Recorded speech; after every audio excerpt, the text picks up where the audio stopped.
विद्यार्थी मित्रों, सामान्य विज्ञान एकम में दिल्ली सल्तनत આપણે આ પ્રકરણમાં શરૂઆત કરીએ દિલ્હી સલ્તનતથી। તો દિલ્હી તમે જાણો છો કે આજે તે ભારત દેશની રાષ્ટ્રીય રાજધાની ગણાય છે, પરંતુ ભારતના ઇતિહાસમાં દિલ્હી એક પ્રાચીન કાળથી એટલે ઘણા જૂના સમયથી એક મહત્વનું રાજનીતિનું કેન્દ્ર માનવામાં આવે છે। એટલે કે દિલ્હી શરૂઆતથી જ ભારતના ઇતિહાસમાં ઘણા જૂના સમયથી એક રાજનીતિનું મોટાનું કેન્દ્ર એટલે કે સેન્ટર માનવામાં આવે છે। આપણે પહેલા પ્રકરણના અંતમાં જોયું હતું કે પૃથ્વીરાજ ચૌહાણ ત્રીજો અને શાહબુદ્દીન ગોરી ના બંને વચ્ચે જે અંતિમ યુદ્ધ થયું હતું 1192માં, જે તરાઈના મેદાનની લડાઈ તરીકે ઓળખવામાં આવે છે અને ઇતિહાસમાં તે લડાઈ ઘણી મહત્વની છે, એટલા માટે કે એ લડાઈમાં પૃથ્વીરાજ ચૌહાણ ત્રીજાની હાર થઈ અને શાહબુદ્દીન ગોરીનો વિજય થયો। આ શાહબુદ્દીન ગોરીનો વિજય થવાથી તે પછી ભારતના ઇતિહાસમાં ઘણી મોટી એવી અદ્ભુત અવિશ્વસનીય બનાવ બન્યો કે આપણને એનો વિચાર ન આવતો હતો કે ભારતના ઇતિહાસમાં દિલ્હીના અંદર એક એવી સલ્તનત સ્થપાશે જેનાથી ભારત દેશના ઇતિહાસની ઘણી બધી અકલ્પનીય બાબતો જાણવા મળી। તો 1192માં શાહબુદ્દીન ગોરીએ જે પૃથ્વીરાજ ચૌહાણ જે ત્રીજો રાજપૂતનો અંતિમ રાજા હતો તેને હાર આપીને શાહબુદ્દીન ગોરીએ ભારતના અંદર, એમાં પણ ઉત્તર ભારતના વિશાળ ક્ષેત્ર દિલ્હીમાં તેણે પોતાની સત્તા સ્થાપી, જે દિલ્હી સલ્તનતનો પહેલું પ્રથમ પાયો ગણવામાં આવે છે। તે પછી શાહબુદ્દીન ગોરીનો જે ભાઈ હતો મુહમ્મદ ગોરીનો જે ગુલામ હતો તેનું નામ હતું કુતુબુદ્દીન ઐબક। મુહમ્મદ ગોરીનો ગુલામનું નામ હતું કુતુબુદ્દીન ઐબક।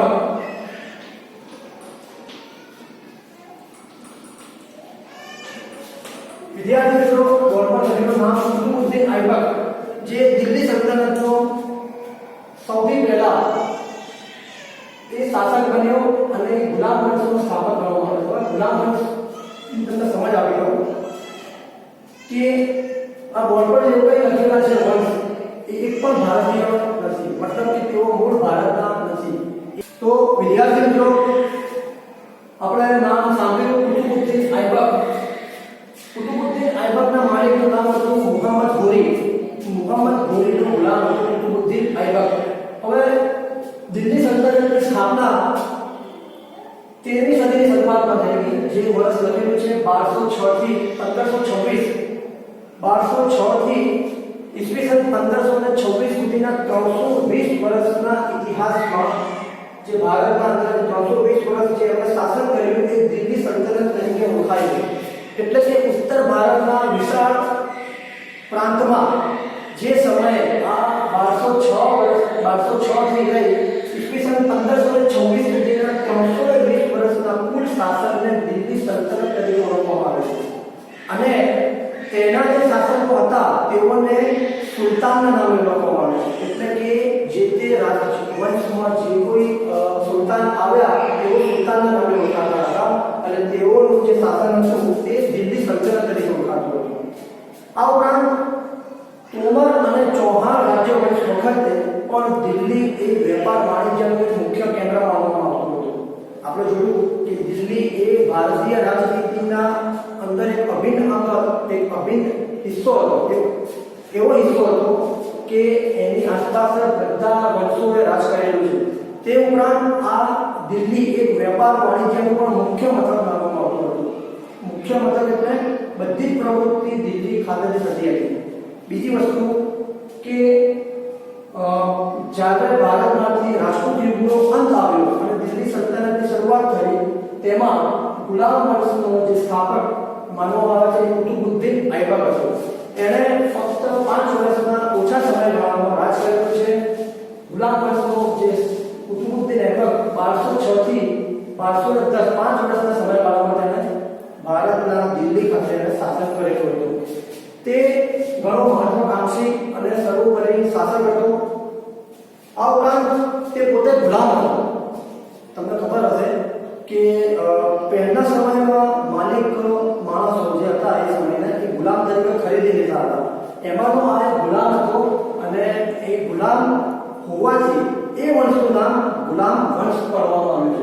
એટલે કે એ પોતે તો ગુલામ હતો જ, એની ઓળખ ગુલામ તરીકે હતી અને તે ભારતના ઉત્તરના દિલ્હી રાજ્યમાં તેણે શાસન સ્થાપ્યું. તેથી તેનું શાસન ગુલામ વંશ તરીકે ઓળખાય છે. એટલે ઇતિહાસમાં કુતુબુદ્દીન ઐબક દિલ્હી સલ્તનતમાં ગુલામ વંશનો સ્થાપક માનવામાં આવે છે. તે 1210ના વર્ષમાં ઈસવીસન 1210ના વર્ષમાં પોલો રમત રમતા રમતા અચાનક તે ઘોડા પરથી નીચે પડી જાય છે અને તેનું મૃત્યુ થાય છે. તે પછી તેનો જમાઈ અને તેનો ગુલામ, જેનું નામ બોર્ડ પર લખું છું,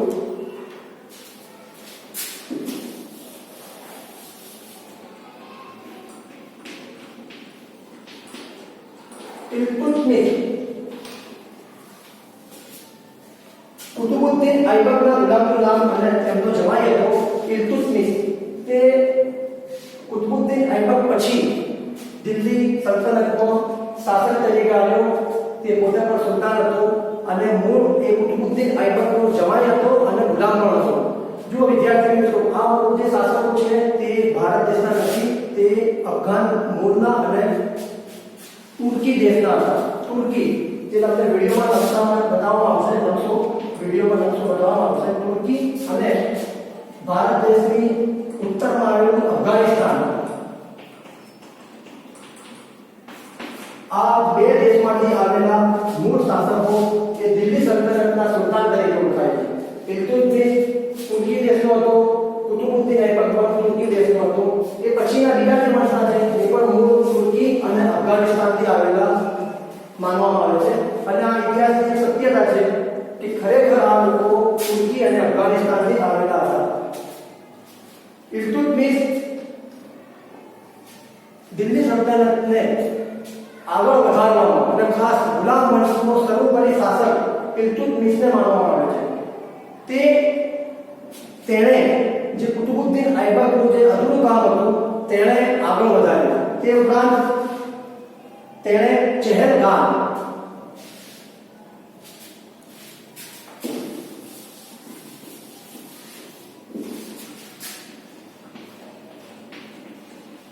ચહેલગામ નામની એક પદ્ધતિ તેણે પોતાના શાસનમાં અમલમાં મૂકી. ચહેલગામ પદ્ધતિ એટલે કે આજની જે રીતે આર્મીમાં કે મિલિટરીમાં જે રીતની બ્રિગેડિયર હોય છે ને, બ્રિગેડિયર આર્મી સૈનિકોનું જે જૂથ હોય છે, એ સમયે એને ચહેલગામ એટલે કે 40 અમીરો હોય. કયા? તુર્કી દેશના મૂળ 40 અમીરોની જે એને સેના બનાવી, એ સેનાને ચહેલગામ તરીકે નામ આપવામાં આવ્યું છે. ચહેલગામ આ દિલ્હી સલ્તનતની મુખ્ય એક ખુફિયા અને ગુપ્તચર વિભાગની વ્યવસ્થા હતી, જેનાથી આ ચહેલગામ પદ્ધતિને અમલમાં લાવતા તેણે પોતાના દિલ્હી સલ્તનતના શાસનને મજબૂત કર્યું. આ ઇલ્તુત્મિશની પદ્ધતિ હતી. તે ઉપરાંત તેણે એ સમયે જો અખંડ ભારત હતું, એટલે કે ભારતના ભાગમાં પડ્યા હતા, એ સમયની વાત છે. આ વાત જે છે ઇતિહાસમાં 800 વર્ષ જૂની છે. એટલે એ સમયે પાકિસ્તાન, અફઘાનિસ્તાન બધું ભારતના અંદર હતું. એટલે ભારત પણ એની અંદર સમાવેશ ગણાતો હતો. એ સમયે દિલ્હી સલ્તનતની જે રાજધાની હતી એ લાહોર ખાતે હતી. આજે લાહોર પાકિસ્તાનમાં આવેલું છે.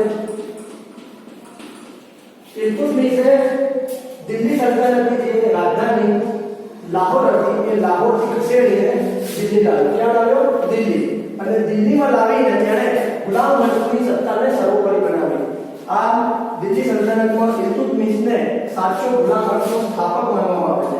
મૂળ પાયો કુતુબુદ્દીન ઐબકે નાખ્યો, પરંતુ તેને આગળ વધારવાનો, તેનો વિસ્તાર વધાર્યો અને તેણે ઉત્તર ભારતના બીજા પ્રદેશોમાં પણ એનો વ્યાપ વધાર્યો. કોણ? ઇલ્તુત્મિશ, જે કુતુબુદ્દીન ઐબકનો જમાઈ અને તેનો ગુલામ હતો. તે પછી ઇલ્તુત્મિશનું અવસાન થતાં તેના 4 છોકરા હતા અને એક છોકરી હતી. પરંતુ તેણે દિલ્હી સલ્તનતનું શાસન પોતાના પુત્રોને ન સોંપતા તેણે પોતાની પુત્રી તેણે દિલ્હીની ગાદી ઉપર બેસાડી. એટલે કે ભારતની પ્રથમ મહિલા શાસક તરીકે પણ રઝિયા સુલતાના ઇતિહાસમાં પ્રસિદ્ધિ પામી છે. રઝિયા સુલતાના જેનો ફોટો તમારા પુસ્તકની અંદર આપેલો છે એ દિલ્હી સલ્તનતની ગાદી ઉપર બેસનાર પ્રથમ મહિલા છે રઝિયા સુલતાના.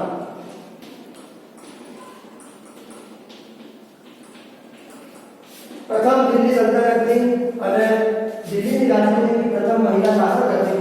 આ ઘણી જ કાબિલ અને હોશિયાર હતી અને પોતે પણ ઘણી સૂઝબૂઝ અને બુદ્ધિવાળી હતી. પરંતુ એ સમયે પુરુષ પ્રધાન સમાજ, ખાસ કરીને એ સમયે જે રાજ દરબારમાં એટલે કે સુલતાનના જે દરબારમાં જે વજીર બેસતા હતા, મંત્રીઓ હતા, તેઓને આ સ્ત્રીનું શાસન ખૂંચતું હતું. મતલબ કે એક સ્ત્રી તરીકે આ રાજ કરે અને અમે એની નીચે કામ કરીએ તેવું તે સમયના જે અમીરો હતા એ અમીરોના દળે તેનો વિરોધ કર્યો. એટલે કે અંદર ખાને અમીરોના દળે આ રઝિયા સુલતાનાની વિરુદ્ધ એક કાવતરું ષડયંત્ર રચ્યું, જેનાથી તેને પદ પરથી હટાવી અને ઇલ્તુત્મિશના કોઈ એક પુત્રને દિલ્હીની ગાદી ઉપર બેસાડી શકાય. પરંતુ રઝિયા સુલતાના એટલી કાબિલ અને હોશિયાર હતી કે તેણે રાજ દરબારમાં અમીરોની પકડને ઢીલી કરી. આમ છતાં પણ કોઈને કોઈ કારણસર અને કાવતરાથી રઝિયા સુલતાનાને દિલ્હીની ગાદી પરથી હટાવી અને ઇલ્તુત્મિશના પુત્ર નાસિરુદ્દીનને દિલ્હીની સલ્તનતની ગાદી ઉપર બેસાડવામાં આવ્યો. એટલે કે ઇલ્તુત્મિશનો જે પુત્ર હતો નાસિરુદ્દીન એ રઝિયા સુલતાના પછી દિલ્હીની ગાદી પર બેસનાર રાજવી હતો. તેણે 21 વર્ષ શાસન કર્યું. ઇલ્તુત્મિશના પુત્ર નાસિરુદ્દીને દિલ્હીની ગાદી ઉપર 21 વર્ષ શાસન કર્યું. તેણે તેના શાસનમાં અમીરો ઉમરાઓની ઘણી બધી વાતો માની. એટલે આમ જોતા રાજ્યની જે શાસન વ્યવસ્થા હતી તે અને આર્થિક વ્યવસ્થા હતી બંનેમાં વિક્ષેપ પડ્યો. એટલે કે બેલેન્સ ના જળવાયો. એટલે કે એ સમય પછી ધીરે ધીરે ગુલામ વંશની જે પ્રસિદ્ધિ હતી અને તેઓની જે શાસનની જે પ્રણાલી હતી તેમાં નબળાઈ આવી ગઈ, કમજોરી આવી ગઈ. એનો લાભ ઉઠાવી અને બર્બરથી ગ્યાસુદ્દીન બર્બર જે આ ગુલામ વંશના નબળા શાસકોનો લાભ લઈ તેણે પછી એ સમયે ગુલામ વંશના રાજાઓને હરાવી અંદર લડાઈમાં અને ગ્યાસુદ્દીન બર્બર શાસનમાં આવ્યો. એટલે તે પછી ઇલ્તુત્મિશના 21 વર્ષના શાસન પછી ગ્યાસુદ્દીન બર્બર દિલ્હી સલ્તનતની ગાદી ઉપર આવ્યો. એ પહેલા નજર કરી લઈએ ગુલામ વંશની ખાસ. ગુલામ વંશના અંદર એક માળનું બાંધકામ કુતુબ મિનારનું, જેને કુવતુલ ઇસ્લામ જે મસ્જિદ તરીકે ઓળખવામાં આવે છે, એક માળનું બાંધકામ કુતુબ મિનારનું કુતુબુદ્દીન ઐબકે કામ કરાવ્યું. તે પછીનું આગળનું કામ ઇલ્તુત્મિશે કુતુબ મિનારનું કામ શરૂ કરાવ્યું અને અંતે તેનો પુત્ર જે 21 વર્ષ નાસિરુદ્દીને જે રાજ કર્યું તેની નબળાઈનો લાભ લઈ બર્બરના સુલતાન ગ્યાસુદ્દીને ગુલામ વંશને હટાવીને પોતાનું શાસન કર્યું. તે પણ બહુ કામયાબ સફળ ન થતા તે સમયે અફઘાનિસ્તાનના ખિજર, જે રીતે દરેક પ્રાંતનો વિસ્તાર નક્કી હોય, આપણો ગુજરાતના અંદર સૌરાષ્ટ્ર છે, કાઠિયાવાડ છે, બરાબર, એ પ્રમાણે ઉત્તર ગુજરાતમાં બનાસકાંઠાનો જે વિસ્તાર છે, જે રણ પ્રદેશ છે, એ રીતે એ સમયે અફઘાનિસ્તાનનો ખિજર નામનો એક પ્રદેશ હતો. ખિજર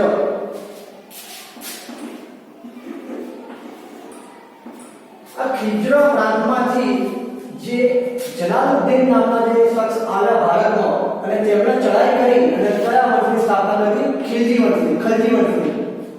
ખિજર એ અફઘાનિસ્તાનના કોઈ એક પ્રાંતનું નામ છે. ત્યાંથી જલાલુદ્દીન ખિજર નામના વંશના માણસે દિલ્હીમાં ખલજી વંશની સ્થાપના કરી, જેનો સમયગાળો છે ઈસવીસન 1290 થી 1320.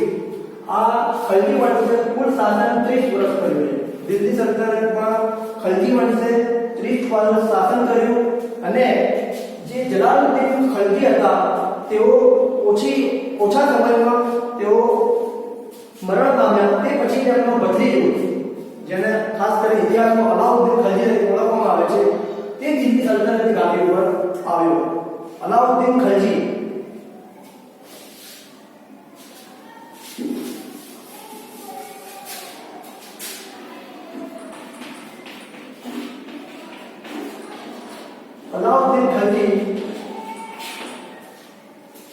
એને સૌથી પહેલા મોટામાં મોટો સુધારો કર્યો કે તેણે દરબારમાંથી અમીરો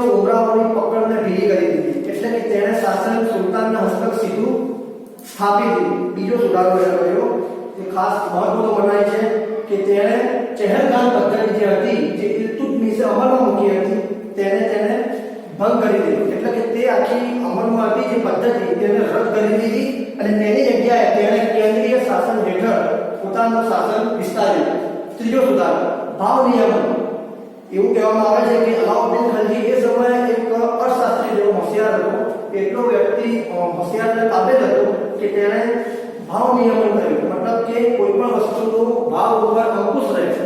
કોઈ વેપારી ઊંચા ભાવ પર વસ્તુ ન વેચે, સંગ્રહ ન કરે. એટલે કે સંગ્રહખોરી અને જે આજની સમસ્યા જે છે સંગ્રહખોરી કરે છે લોકો, કાળા બજાર કરે છે, તેના ઉપર તેણે અંકુશ મેળવ્યો અને કોઈ તેની આ વાત ન માને તે તેને સખત સજા અને શિક્ષા આપતો હતો. ચોથો સુધારામાં તેણે પોતાનો ઉત્તરથી વિસ્તાર વધારી. એટલે કે દિલ્હી સલ્તનત ઉત્તરમાં તો હતી જ, પરંતુ તેણે ધીરે ધીરે દક્ષિણ તરફના રાજ્યો ગુજરાત અને આ બાજુ રાજસ્થાન, ચિત્તોડના એણે વિસ્તારો જીત્યા. અને એ બધા જે વિસ્તારો જીત્યા તેણે, જેવા કે દક્ષિણમાં મહારાષ્ટ્ર, આ બાજુ ગુજરાતમાં, પશ્ચિમમાં રાજસ્થાનમાં જે કઈ એના વિસ્તારો જીત્યા, રાજકોટના, ચિત્તોડના, મેવાડના, તે બધા તેણે દિલ્હી સલ્તનતના વિસ્તારમાં અને શાસનમાં ભેગા કરી દીધા. આમ તેનો જે સમયગાળો છે શાસનનો એ ઘણો અંશે વિસ્તર્યો. તેનું શાસન ઘણું ફૂલ્યું અને તેનો વિસ્તાર પણ ઘણો વિશેષ પામ્યો. તેનું શાસનનું જે વર્ષ છે 30 વર્ષ જ છે, બરાબર. પરંતુ અલાઉદ્દીન ખલજી એનો પાંચમો સુધારો કે અલાઉદ્દીન ખલજીએ દિલ્હીમાં સ્થાયી સેનાની શરૂઆત કરી.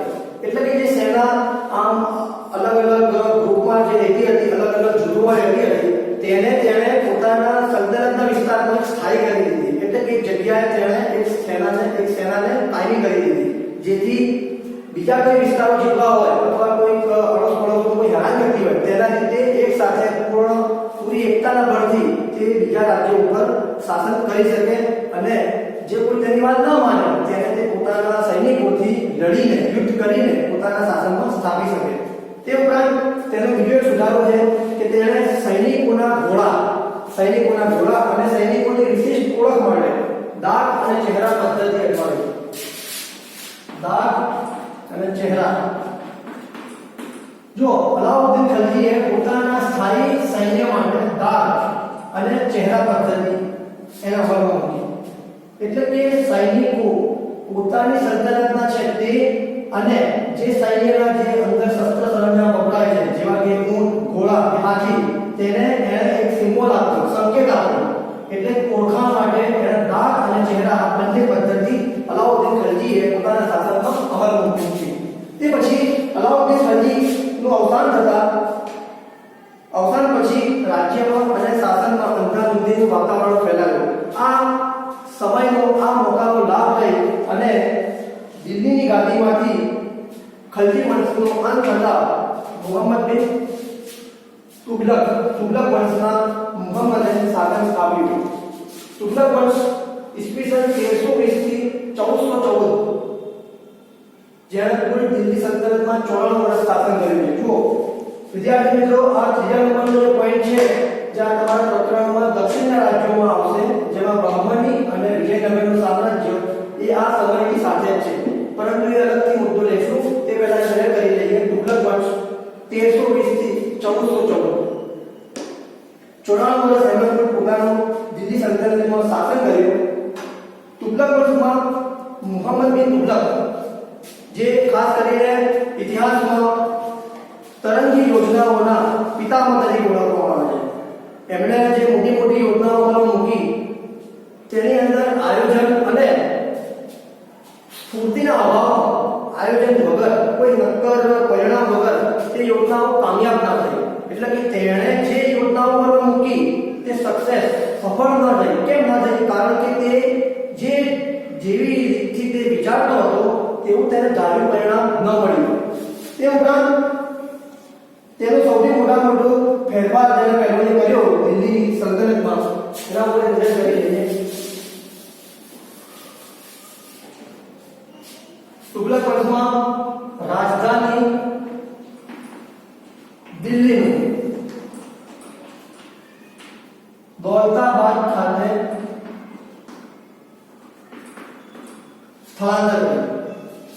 જો મિત્રો ગુલામ વંશમાં ઇલ્તુત્મિશે લાહોરથી દિલ્હી રાજધાની ખસેડી.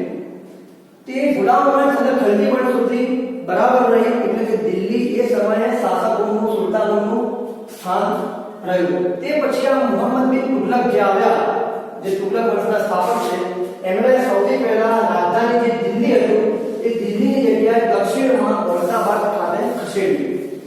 હવે એ સમયે એમણે કોઈ પણ પ્રજા, કોઈ પણ અધિકારી, કર્મચારી, કોઈની પણ સલાહ માન્યા વગર પોતાનો જાતે નિર્ણય લઈ અને રાજધાની દિલ્હીનું દોલતાબાદ ખાતે સ્થળાંતર કર્યું. સ્થળાંતર એટલે કે એક જગ્યાએથી બીજી જગ્યાએ જવું, બરાબર, જેને આપણે હિજરત તરીકે ઓળખીએ છીએ. એટલે કે એક જગ્યા છોડીને બીજી જગ્યાએ જવું. હવે એ સમયે ઇતિહાસના અંદર આ જે મોટી સ્થળાંતરની જે યોજના હતી એ યોજના શા કારણે નાકામ રહી? તેનું કારણ હતું કે એનું આયોજન પદ્ધતિસરનું ન હતું. તેણે તાત્કાલિક એને નિર્ણય આપી દીધો કે આપણે દિલ્હી આખું ખાલી કરીને દોલતાબાદ ખસેડવાનું છે. એટલે કે રાજભવનની, રાજ્યના શાસનની, સલ્તનતની બધી જ વ્યવસ્થાનું નિગેબાની, સલ્તનતનું દરેક વસ્તુની દેખરેખ દોલતાબાદ સુધી કરવાનું હતું. એ સમયે તેના અમુક કર્મચારીઓ, ઉમરાવો, અમીરો એની વિરુદ્ધમાં ગયા, પરંતુ આ સફળ ન થઈ. તેથી તેને તેના અંદર ઘણું બધું આર્થિક નુકસાન ભોગવવું પડ્યું. કેમ કે એ સમયે અહીંયાથી ત્યાં કોઈ વસ્તુ લઈ જવી હોય તો ખર્ચ તો થાય ને. તો આ ખર્ચનું શું થયું? આ ખર્ચ તેને નુકસાનીના અંદર પરિણમ્યો. તેથી તેનું આ પહેલી યોજના નિષ્ફળ રહી. બીજી યોજના હતી મુદ્રા પ્રયોગ. મુદ્રા પ્રયોગ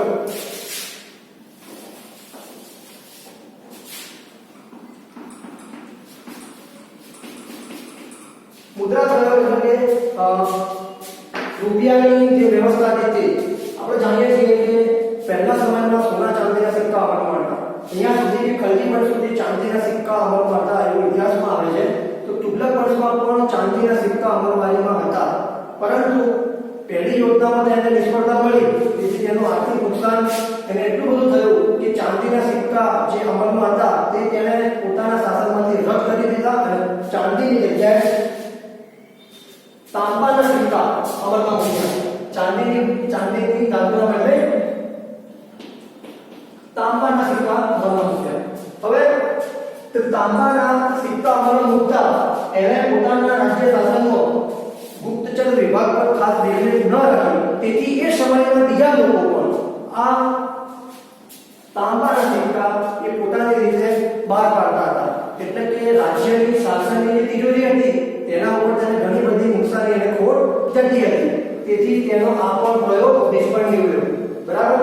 કેમ કે બધા લોકો પછી છુપી રીતે ઘરે બેસીને આજુબાજુ આ તાંબાનું ચલણ બજારમાં ફરતું કર્યું. એટલે બજારના અંદર ફરતું થતા જે મૂળ જે હેતુ હતો, બરાબર, આર્થિક સ્થિતિ સુધારવાનો, તેની અંદર તેમને પરિણામ ઊંધું મળ્યું. તે પછીનો આગળનો મુદ્દો છે ખાસ કે આ આપણને માહિતી કોણ આપે? તુગલક વંશની માહિતી આપણને કોણ આપે? તમારા પુસ્તકના અંદર એનો ઉલ્લેખ કરવામાં આવેલો છે કે એ સમયે આફ્રિકા દેશના ઇથોપિયામાંથી ઇબ્ન બતુતા જે આફ્રિકા દેશના ઇથોપિયા દેશના એક હબસી મુસાફર હતા, ઇબ્ન બતુતા. આ ઇબ્ન બતુતાએ તુગલક વંશની ઓછામાં ઓછી 80 વર્ષની માહિતી આપી છે. કેમ કે એ જે સમય આવેલા તે એ વખતે તુગલક વંશની શરૂઆત થઈ હતી. એ પહેલા તે ખલજી વંશના આશ્રયમાં હતા, એટલે ખલજી વંશના રાજ દરબારમાં હતા, પરંતુ તેમને વધારે પડતો દિલ્હી સલ્તનતનો તુગલક વંશનો સમયગાળો ઇબ્ન બતુતાને મળ્યો છે. અને ઇબ્ન બતુતાએ પોતાના પ્રવાસ વર્ણનમાં આ તુગલક વંશની આપણને ઘણી બધી વિપુલ પ્રમાણમાં માહિતી આપી છે. તે પછી મુહમ્મદ બિન તુગલક ના પછી એમના અવસાન પછી તેમનો પિતરાઈ ભાઈ હતો ફિરોઝ શાહ તુગલક. તેનું ઘણું ઓછું વર્ષનો સમય છે, તેના ઘણા ઓછા વર્ષોમાં શાસન કરેલું છે. તે સમયે 1398 અને 1399, જો વર્ષ ધ્યાન આપજો ખાસ, અહીંયા 1320 થી 1414 નો ગાળો છે. એ પહેલા 15 વર્ષ પહેલા તુગલક વંશમાં 1398 અને 1398 એટલે કે તુગલક વંશના પૂરો થવાના 15 વર્ષ પહેલા 1398 ના વર્ષમાં તુગલક વંશમાં તૈમૂર લંગે આક્રમણ કર્યું દિલ્હી સલ્તનત પર તુગલક વંશમાં 1414 પહેલા 1398 ના વર્ષમાં એટલે કે તુગલક વંશ પૂરો થવાના 15 વર્ષ પહેલા તૈમૂર લંગે ભારતના દિલ્હી સલ્તનત પર હુમલો કર્યો આક્રમણ કર્યું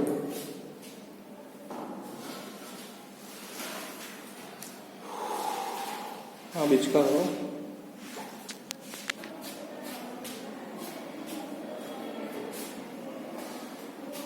વિદ્યાર્થી મિત્રો આપણે જોયું તેમ 1398 અને ઈસવીસન 1399 એ સમય દરમિયાન તૈમૂર લંગે તુગલક વંશના શાસન દરમિયાન દિલ્હી પર આક્રમણ કર્યું તેથી તુગલક શાસનની સત્તા મર્યાદિત થઈ ગઈ આનો લાભ લઈ ખિજર ખાન ઈસવીસન 1414 માં વર્ષ આપેલું છે ઈસવીસન 1414 માં ખિજર ખાએ સૈયદ વંશની સ્થાપના કરી સૈયદ વંશના સ્થાપક કોને માનવામાં આવે ખિજર ખા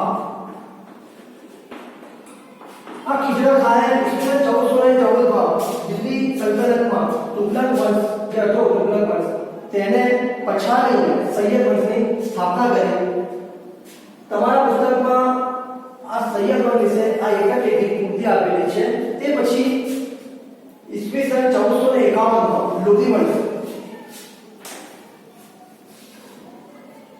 લોધી વંશ બહલોલ લોધી આ મૂળ અફઘાનિસ્તાનના હતા તમને અફઘાનિસ્તાનનો નકશો બતાવવામાં આવશે વિડિયોમાં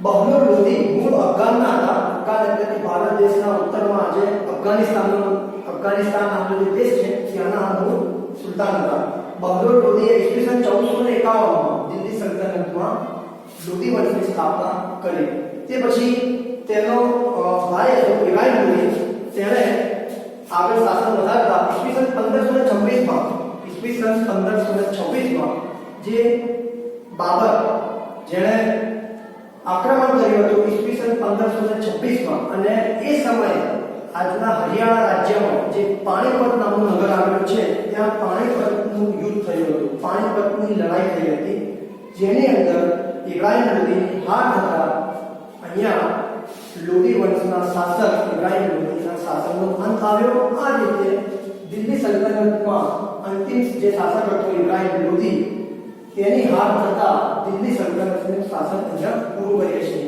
ફરી એકવાર કે ઈસવીસન 1206 માં દિલ્હી સલ્તનતની સ્થાપના થઈ તે સમયથી લઈ 1526 સુધી દિલ્હી સલ્તનતનું કુલ ભારતના ઇતિહાસમાં 320 વર્ષ સુધી આ જે દિલ્હી સલ્તનતના જે સુલતાનો છે તેઓએ 320 વર્ષ સુધી શાસન કર્યું જેની આપણે વિગતવાર માહિતી મેળવી લીધી છે